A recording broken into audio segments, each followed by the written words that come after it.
aka the Musket Man 98, and I am back for another episode. Today, I thought we would do a video over cleaning the 1757 Spanish Musket. If you saw on my last post where we took it out to the caliche pit and shot some of my military-style paper cartridges, we had a lot of fun. If you haven't seen that video, check that out. So the next step, just like any black powder firearm, is we have to take it home and clean it. So anybody that's new to this, when it comes to black powder firearms, it's not like your AR-15 where you shoot 20, 30 rounds, put it back in your safe. When it comes to muskets, percussion guns, rifles, if they are black powder, even if you shoot them one time, you have to take them apart and clean them. If you do not, over time, you will get pitting, you will get rust, parts will go bad really quickly, and you will just ruin your gun, and it will not last you any time.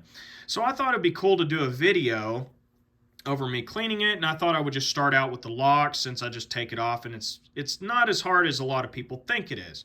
So I thought we would try that out and just see what kind of cleaning we can do and just help out anybody that's maybe wanting to know more information on how to properly clean these guns. So anyway, guys, let's get to cleaning.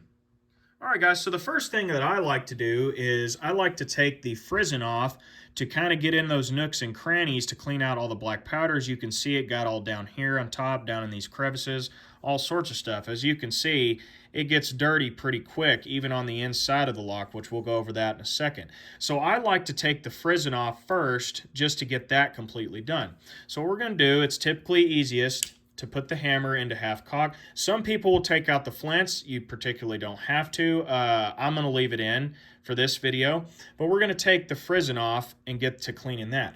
So this tool right here is a must-have for any black powder shooter. So this is a tool that you use to take tension off of these springs and even the main spring inside of the lock. So that is what that does. So it basically just tightens down with your hands and we'll take the tension off so I can take this screw out in order to clean the frizzen.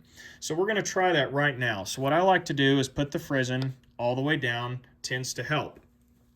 And what we do, and I'm doing this behind camera, guys, so bear with me. So you want it to get, fit basically where this lip is under this screw right here for the spring. And what you want to do is just kind of keep tightening down.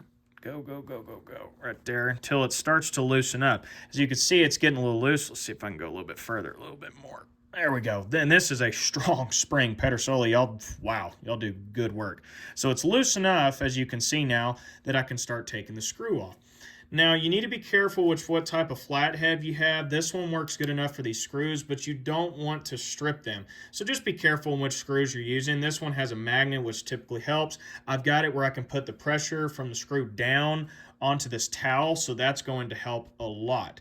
So let's see if I can get it off. All right, guys, so now that we've got the frizzen off, we can continue the cleaning process. As you can see, there's a lot of fouling, and some has begun to fall off onto the towel. And as you can see, spring is still in place. Even the screw itself has got some powder residue on it that we will also be cleaning. And what I'm going to do is try to release this tension right here, slowly but surely. We're going to let that go back down. And it's going way up there. In which you don't have to, you can keep that on there, but I like to do this so I can take this off, the spring. So let's take that spring off. Let's switch screws. This one's a little bit thinner, so let's try to do that. There we go. So that's coming off pretty easily. All right. Come on, come on, come on. There we go. Clicks out of place. And there you go. And then your spring is off, ready to be cleaned. As you can see, all that residue that got around the spring, get a close-up here. As you can see, you want to make sure you get all that as best you can. And see, you can even look at the pan, how dirty it gets. You want to make sure you get all that out. And then on the spring, see it's all down in there. Dirty, dirty. So we're going to clean that real quick, and I'm just going to continue the process and show you how to do it. All right, guys, so when it comes to cleaning the frizzen, what I just simply like to do is this. I simply, if you have a wife and she'll let you, I like to just hold it over the sink and let the water do the cleaning for me. So we're going to do that now. We're going to let the water flow. Hopefully y'all can still hear me. And we're just going to simply let it flow in there.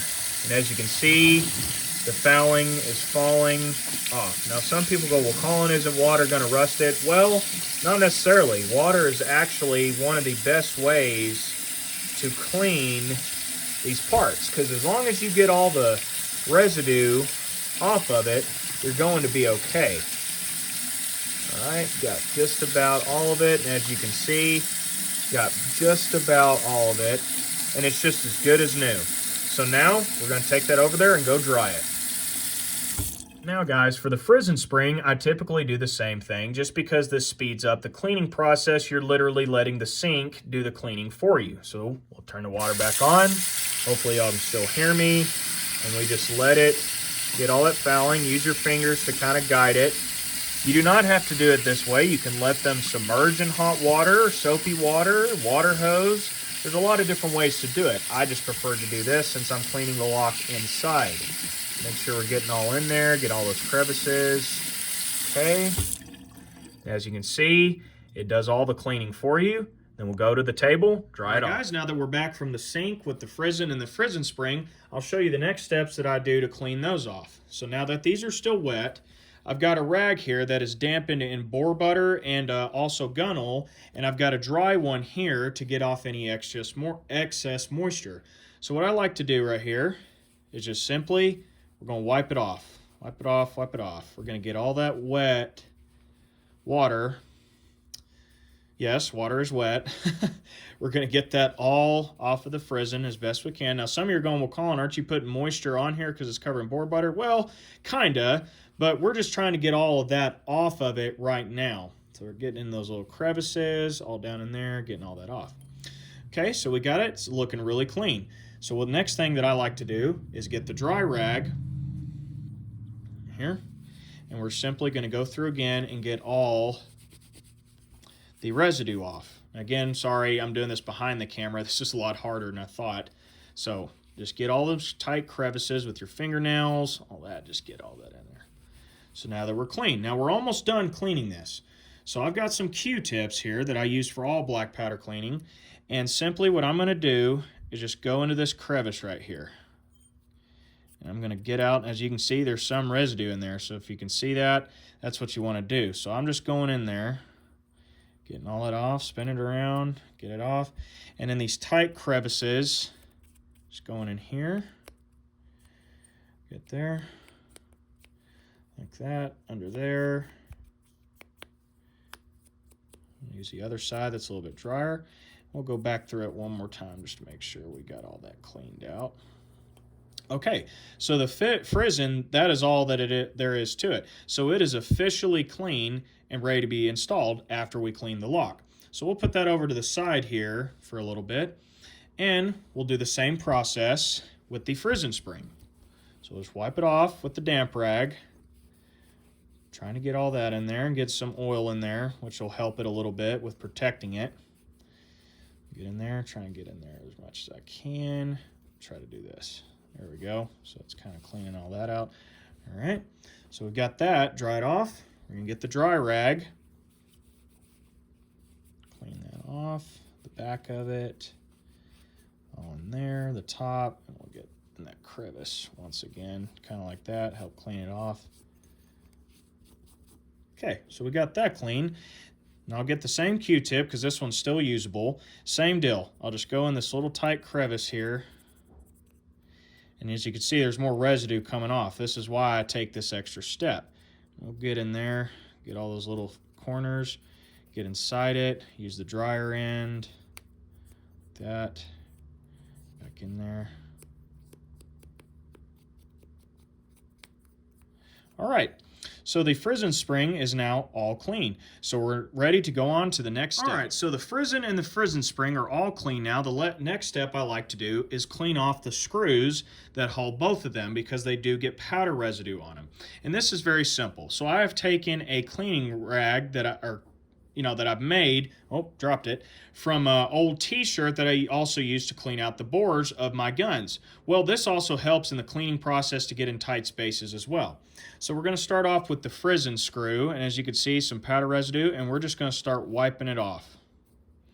We're going around the edges, and as you can see, almost as good as new. Now it's stripped.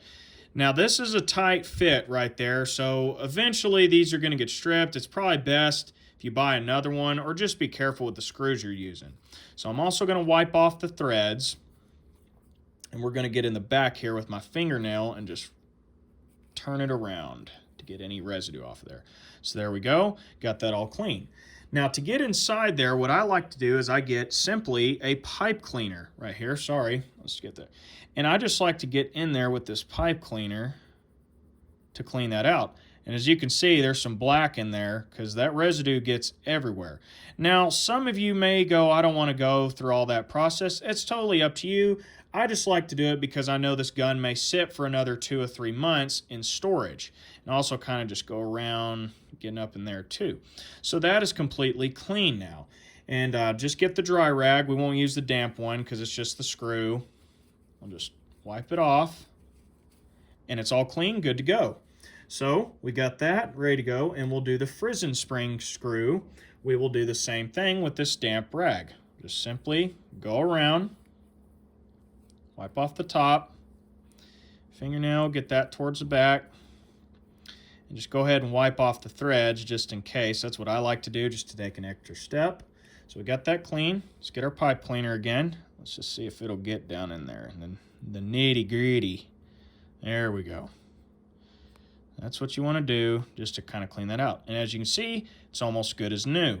So there you go. So we've almost got that done. And we will get the dry rag again. Wipe that off.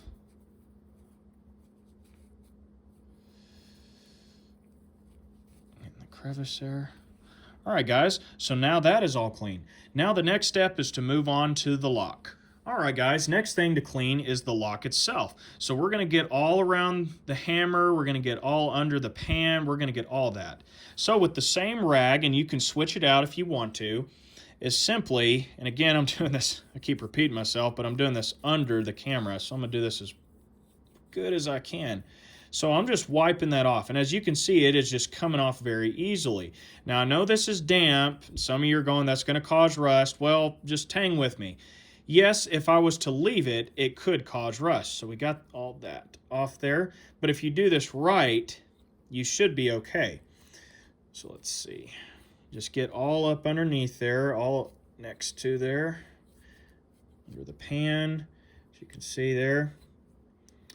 Okay, now this pan can also come off if that's another way you want to disassemble it. It's held in by this screw. So this will completely come off if you want to either replace it or cleaning. I don't particularly see the point, so I'm just going to leave it on there. And the same motions I was doing with the screws, just kind of keep going, brushing with your fingernail, getting those tight crevices there. And let's see. As you see, some of it's just falling off because it's real thick fouling. And as you can see, the pan is starting to get cleaner. Cleaner and cleaner and cleaner. So we just keep wiping that off. See, down in there, see, it's just coming off. All right. Clean the top of it, around the edges here. Now let me get into the pan. Now this is messy, so if you want to wear gloves, it's up to you. Me, I'm like, when it comes to black powder and cleaning, you are going to get black residue all over you. So might as well just get dirty, and you're going to learn a lot of stuff along the way too. So we got it. And that corner can be a little bit difficult with this little patch here. So that's why I could have done the sink method, just took it off, thrown it over the sink. Probably would have been easier. So that's totally up to you. It's your preference. So we get around the pan right there, under it, up in here as best we can. Okay, so as you can see, the side is pretty clean. Now we still got the water. We'll get rid of that in a second. So with the same rag, which, give me a second, I will be right back. I actually switched out the rag because as you can see, this one was getting pretty dirty. So I got a fresh one that I dampened. So we're just going to continue wiping down the hammer. And again, if you want to take the flint off, you can. If you want to replace it, or if you want to get around it and clean it off, get around the inside here with this little rag. See all that white fouling coming off. See how it gets real thick right there? Because that's right where that flash goes off with that powder. So I just kind of get my finger in there and start wiping that off. So we're just wiping off the flint, kind of getting in that crevice, wiping off up here. As you can see, it's already starting to look brand new. I like to get in there because the fouling does get in there, and we'll just kind of do this. We'll do this old move right here. I got most of it already. Oh, come on. There we go. Just kind of get in there. You want to get in those tight crevices to get all that off. We'll even pull it through here. Now, I do not know all the proper terminology. I'm not a historian or one of those guys like British muzzleloaders who knows every single word there is to know in the black powder muzzleloading language. Now, I am not that guy. Trust me, I'm not that guy. So, again, if you want to go further, take the flint off. If not, just do what I'm doing. So I've got all in here, got inside it. See, as I'm trying to get as much of that fouling off as I possibly can around that flint. Now the flint, oh, sorry, dropped my screw. That's not really going to hurt it, any moisture or anything like that. That's really not going to do any damage. See, we'll even get behind here in this crevice. Now, sorry, bear with me. There we go, getting that all clean. Okay, all right. And the same thing with the Q-tip, which this one's still relatively good shape. I like to get into these small crevices with the Q-tip where I couldn't really get with the cloth. I get in there, get around there. Even where the screws go, I like to clean those out a little bit. Right here. Yep, because that's where that frizzen screw is going to go back, so it's always good to wipe that out too. There's right there. Okay, we'll get around here, same deal. Get on these crevices, these corners. They're kind of hard to get. These are one of the best cleaning tools you can get for any black powder musket or rifle, whatever you got. They are a lifesaver and they will do the work. So if you buy these and guy asks you if you're cleaning yours out, nope, you just tell them I'm cleaning my musket. So there we go. Get all that cleaned out in that crevice in there. Okay, so that's about clean. We're going to go through those threads again. Oh, see, sometimes that can happen. It's all right. We'll just get another Q-tip. That's why they're a dime a dozen. So we can get in there, clean those threads out, because trust me, you want to clean your threads out, especially if you've got some stuff going in there, just because you don't want it to get locked up next time. All right, so now as we can see, the lock on the outside is completely clean. Now we're not done yet. I've got it as clean as I can possibly get, even around the flint. So we're not entirely done just yet. So as you can see, this particular Pedersoli did not quite seal off at the end of the barrel. Doesn't mean your gun's faulty. That's actually normal with a lot of these guns. There's actually a quick way to fix that. You can simply put a strip of duct tape under the touch hole. Then next time you put that on, it will actually help seal that off. But that's a topic for another time. So now that we've got all that clean, we're going to take that same rag that we got right here. Now I know everybody's going to be hooping and hollering that I'm getting moisture down in the lock. Yeah. Just bear with me. And as you can see, it got onto that mainspring. Well, you really want to take care of your mainspring. So you want to just get in there again, real nice and tight. Like, get all that out. Okay, as you can see, it fouling's just wiping away. It is a chore cleaning black powder guns, but I find it fun and soothing. As you can see, it's coming right off. So we got on there. All right. And it didn't really reach any of the parts, which is good. All right, so we got most of that cleaned off. See how fast that took? Not long at all. So again, your trusty Q-tip, get in there in the areas that you can't really get, that it might be a little harder. Now, like I was saying, if you want to take it a step further, take this tool, use it to take the mainspring off. If you want to take it a step further, that is entirely up to you. The sky's the limit when it comes to black powder, how you take care of them and what you want to do. The sky's the limit. So we're getting all that. That's looking good, looking good. I also like get around here sometimes because sometimes some priming powder can leak here back to all the main parts, and I just like to clean those off, just kind of polish them. Get all that cleaned out. All right, guys. So it's almost clean. I'm going to get the pipe cleaner again and kind of get in these smaller areas. See, as you can see, there's some powder or residue still coming off. Just said, it's an extra step. Clean out those screws. And we're almost ready to go here. All right, guys. So now we have our lock that is completely clean. Pardon me, there's some residue right there. Inside and out. So what I like to do next is I'm going to take my dry rag, because I don't need the damp one, and I'm going to wipe all that off. Now there is a little bit of gun oil in this rag, so it's not completely dry, but mostly dry. Get all around there. And you can clean this as much as you want, wipe it off as much as you want. So I'm just getting all that out of the pan, cleaned off back here. All right, we're getting a pretty gun. All right, now we're getting a pretty lock here. All right, guys, now we just got one more step for the lock, and that's to oil. All right, guys, so the last step of the cleaning process before we start reassembling the lock is simply oiling it. Now, this is one of the best gun oils I've ever used. It's by Lucas, the same guys that make oil for your vehicles. And this stuff is better, I think, than hops or any of those oils, which those work too, but this stuff is miracle juice. So what I like to do is kind of just drop some drops where the parts are going to be moving. Now, my professional opinion is I'm just going to let that kind of drip in place. You can't use too much oil. At least that's what I think. I'm going to put a little bit of drops back here for the mainspring. And also, I do this because if there's any fouling that you've missed, this gun oil will help basically soften that up, and it won't really cause any damage to your gun. So now that we've got the gun all oiled up, let's check it. I see that. Oh man, I had to hardly put any effort.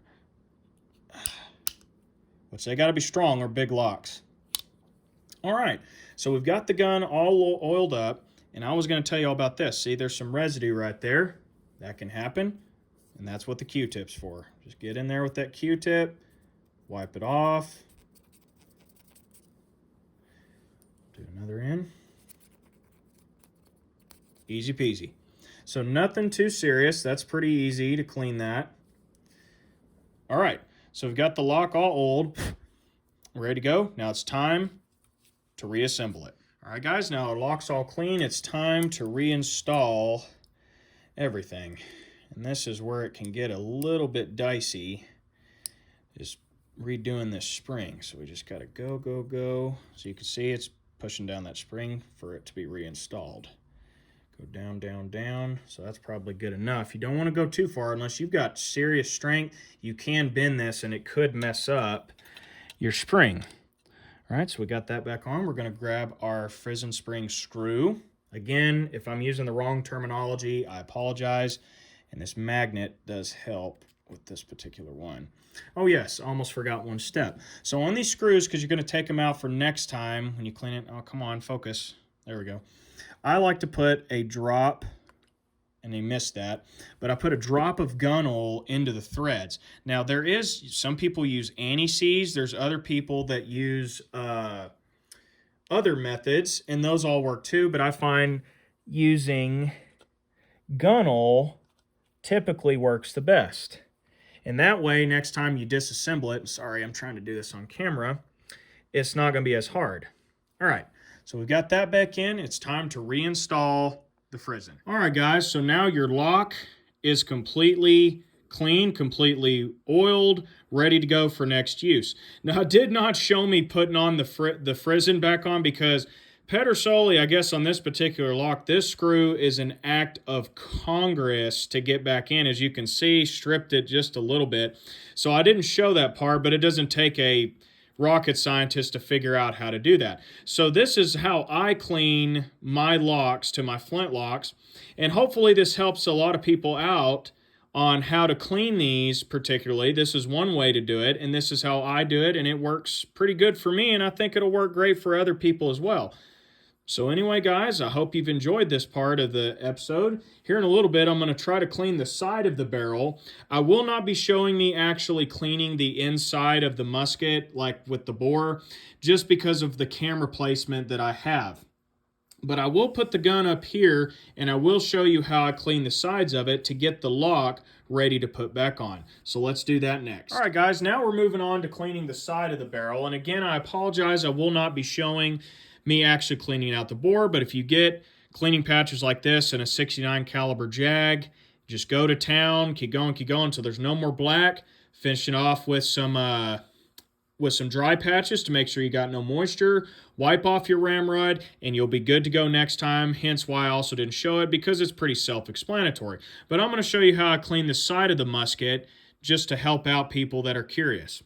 So anyway, guys, just like the lock, I got a damp cleaning patch, and same as last time, what we're going to do is we're just going to start wiping. I know how that sounds, get your laughs out. We're going to just start wiping the side of the barrel and getting the fouling off. As you can see, it gets down in these crevices sometimes, so I'll just get my fingernail, go in like that. Hopefully y'all can see that pretty good. So just get that cleaned out. Gets on the wood too, so I kind of wipe that off of the wood or the stock, as it's a lot thicker right here. So you kind of have to scrub just a little bit more, kind of get in there to get all that out of there. And as you can see, some of that fouling's kind of coming apart. With the stock, I know it is a wet rag, but that's okay. It's not putting a lot of moisture into it. So we're just going to put that further back into there to try and get those crevices as best we can. I'm going to do the best that I can to try and get that off where its lock's rubbing. Wipe all that off, get there, some fouling in there. We'll just get that all clean. So we're getting all that wiped off to get the initial fouling off of the gun. So I'll be right back, and I'm going to show you another method that helps get that even. All right, guys, so the next step that I like to do after we've wiped it down, we still got some water left on it, is take the Q-tips again, best cleaning tool that you have for muzzleloader, and I dampen one of the ends with either water, spit, something. So what I do is I get in these little small crevices. Like as you can see, there's a bunch of fouling up in there. Hopefully y'all can see it. And I just like to use this to get in there to clean out those corners and even further under the barrel to get all that cleaned out on the side up here around the touch hole. Get all that cleaned up where there might be any powder residue. Now the rest of it's fine. A lot of the powder residue doesn't reach over there. Then I like to use the dry end where you just did and go back to help get some of that moisture out of there. So nothing too serious. This is a lot easier than cleaning the lock. Screw up here, get that around the touch hole. All right, so we got that pretty much cleaned out. As you can see how dirty it gets. So next thing I like to do is also use a pipe cleaner, also a good tool, and get in these under this barrel where a lot of it can't get to. And as you can see, there's some fouling on there. So I just like to do that to take extra precaution, totally up to you. But I like to do that just to get as much of that as I can out of there in those tight little corners where you can't even get it with the Q-tip. So we're going to get in there too, as y'all can see. Up in there, down in these little holes, up there on the sides here. Get all that cleaned out. Even in the corners up here where the barrel meets the stock. Get all that cleaned out in that little tight crevice there, if y'all can see that. Hopefully you can. All right, so we're almost done, almost done. So again, what I like to do is I like to take the damp rag and just wipe off where I was going with the water on that rag. And just kind of get in there. Like I said, this is boar butter mixed with gun oil and a damp rag. Helps out with that. Get inside there. Lock. Where the lock sits, get all that cleaned out. Okay, so we've got that just about done. Also get around the trigger sometimes, because sometimes the flash can get down in there too. Around the trigger guard, kind of get that out. Not too big of a deal down there. That's obviously just good practice to get that. Okay, next, we'll get your dry rag again. And we're just going to start wiping that down. Again, a little bit drier rag so it gets rid of some of that moisture. there too. Around the trigger and trigger guard, all that fun stuff. Okay, so we've about got it done. Now we're almost done, other than cleaning the inside of the barrel, like I was saying, will be either for a later video or it's just pretty self-explanatory. Now we're going to use the pipe cleaner again. Now there is other tools you can use, like little picks and all that stuff, but I find the pipe cleaners work best. In fact, you can get some that have little plastic rings in it that help for actually cleaning black powder guns. But simple pipe cleaner from Walmart, they're a dime a dozen. You can throw them away. These are good too. So what you do is just simply put it into the touch hole and just go up and down. As you can see, if it'll focus, there's some more fouling. And what I like to do when the Q-tip gets old is just simply wrap it till it snaps off. Now you've got a new clean tip. So you can use a whole pipe cleaner for a long time. And I always keep some of these in my cleaning kit when I'm always taking some black powder stuff, or even for modern weapons, because it will help clean that out. If you want sometimes to get a little bit tighter fit, what you can do is bend the pipe cleaner, pinch it right there, and you can get 2 of them in there, so it's a little bit of a tighter fit. If it'll go, yeah, a little bit. There we go. Just to kind of get it even further, make sure you get all that fouling. As you can see, all that fouling is gone. All right, guys. So all that's left is to install your lock, which that's pretty self-explanatory. We did the same thing with the screws. I wiped them off, re-oiled them so they're ready to go. And that's pretty self-explanatory how to put the lock back on. Well, anyway, guys, I hope you enjoyed this episode of the Musketman 98 channel of cleaning the 1757 Spanish musket. Remember to keep your powder dry, and we will catch you guys in the next episode. Thanks for watching. See you later.